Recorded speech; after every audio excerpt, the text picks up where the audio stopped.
goes. How much haste do you have, man? I thought I was so... No, I'm only slightly fast, to be fair.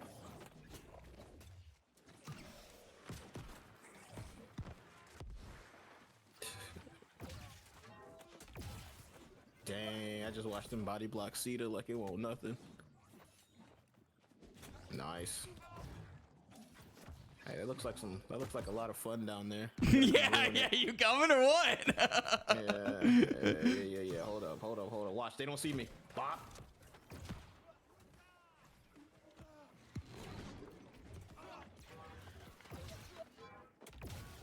Two dead. Nope, got him. Let's go, dude. That's some farming up, bro. Oh my god.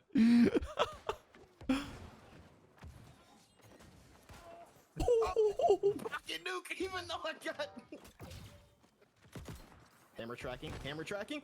No. Oh man, I'm jumping back up. Oh, you dropped. I dropped. Coming down.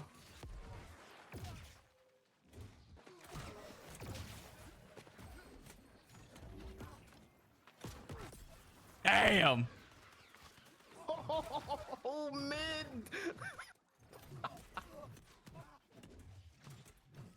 Mid freaking burnout. I hit him with that gavel. Triple pocket nuke. Uh-oh. I missed. Boom. I missed. You setting it up for me, though. Alrighty, guys. I've got another build video for y'all.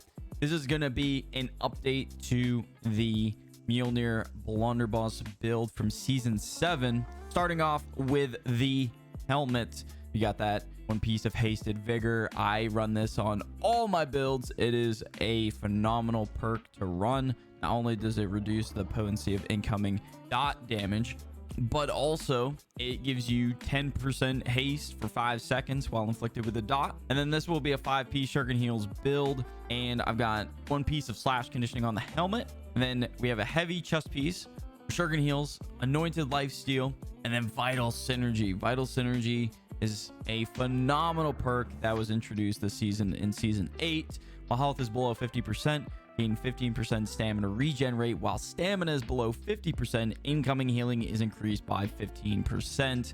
Now, what I like to do with this perk is I will dodge or try to do like a double dodge and get my health below that 15% threshold, pop a regen pot, and I get that bonus of 15% incoming healing with that entire duration with the regen. Just, you know, a little tip for you guys. And then for the gloves, we got light gloves with Shuriken Heals, slash conditioning, and health. We got 2 pieces of slash conditioning will give us 10% extra on top of our gem resistances.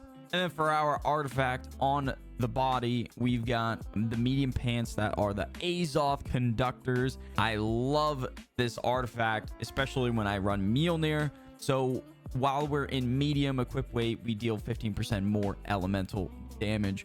And then this artifact comes with refreshing and health, and I went ahead and put Shuriken Heals on this build so that we have that 5-piece Shuriken Heals.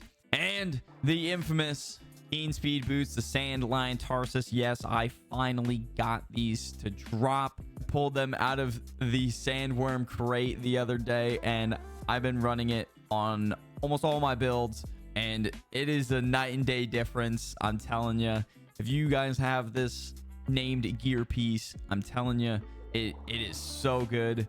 Let me know in the comments below if you have gotten these or are still on that grind to get these to drop for you.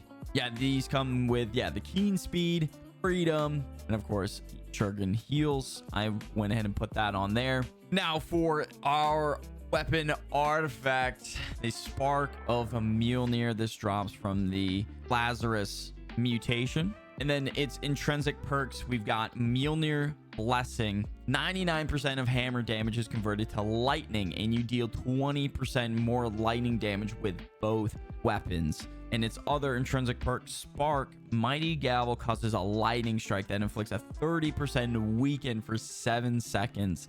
This artifact, I love artifacts like this one here, where they're very unique and they have their own theme to them, you know, like Abyss, Tempest Fury, you know, artifacts like those, and Scorpion, of course. Now, it comes with refreshing Mighty Gavel. Mighty Gavel, it's reduced the abilities cooldown by 20%, max to 2 activations per impact, and then refreshing move to further reduce our cooldowns on this weapon by hitting our target with light and heavy attacks. And then I went ahead and put on Trenchant Recovery, heal for 25% of the damage dealt by heavy melee attacks.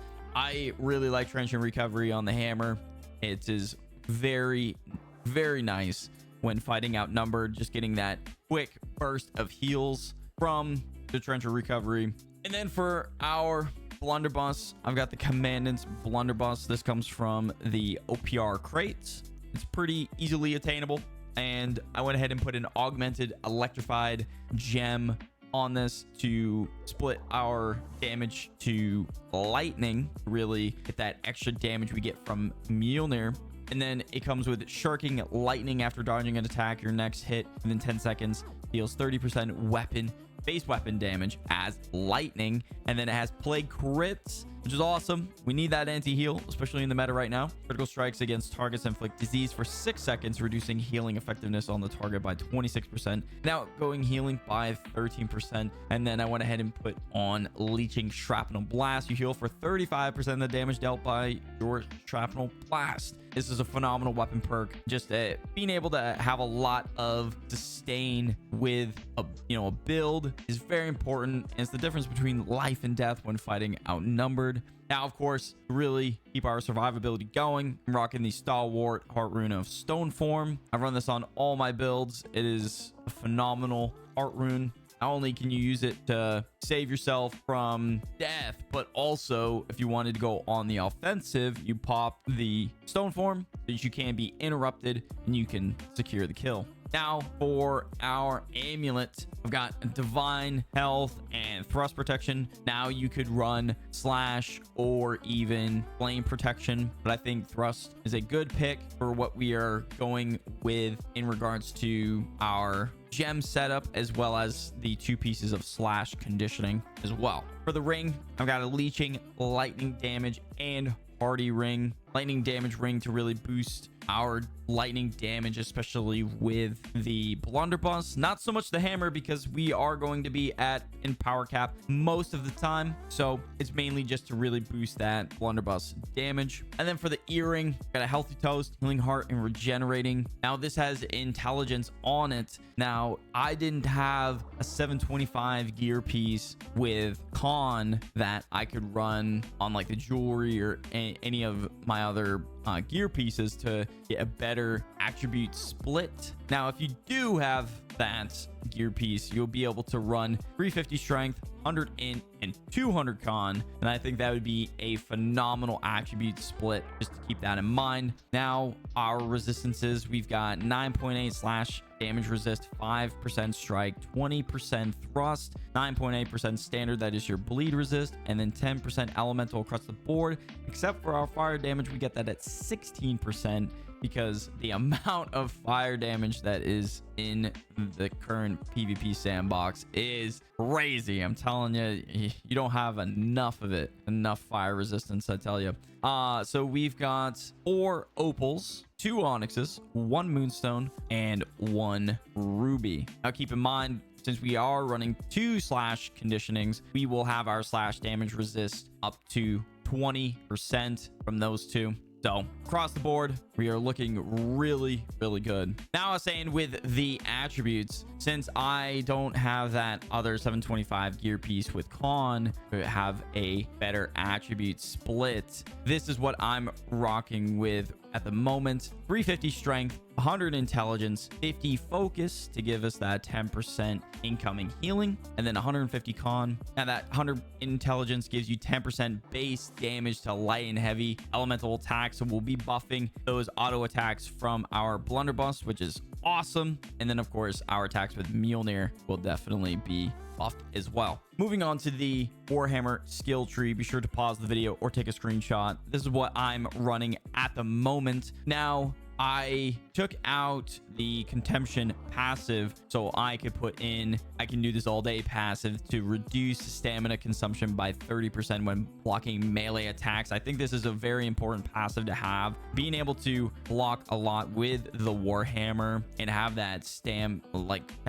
reduced stamina consumption would be really nice to have. So if you prefer to have Contemption over this, feel free to change that up. But other than that, the skill tree is looking really good. We get that facilitated expedition. After hitting a target with an active debuff, you gain haste, increasing your movement speed by 15% on top of our keen speed boots. So we will be at 35% haste, and if we have a dot on us, we'll be at 45% haste. So we will be able to move very quickly and keep up with our opponents. And then, of course, we have exhaustive attacks. All Warhammer abilities apply exhaust, slowing target stamina regen by 20% for 5 seconds. So then they will stam themselves out pretty quickly. And when they do, we will catch them with that mighty gavel to really do some crazy damage with Spark of Mjolnir artifact. It is so strong with this setup, guys. Now, with the Blunderbuss skill tree, guys, I've got 2 skill trees for you. This is the net shot version. Now, the other version is claw shot. Now, of course, with the Commandant's Blunderbuss, you would obviously switch out that weapon perk with venturing claw shot for that setup. And this is what the claw shot skill tree looks like. Be sure to pause the video or take a screenshot. You could go with either or. I do like running net shot personally, but the claw shot setup is very strong too.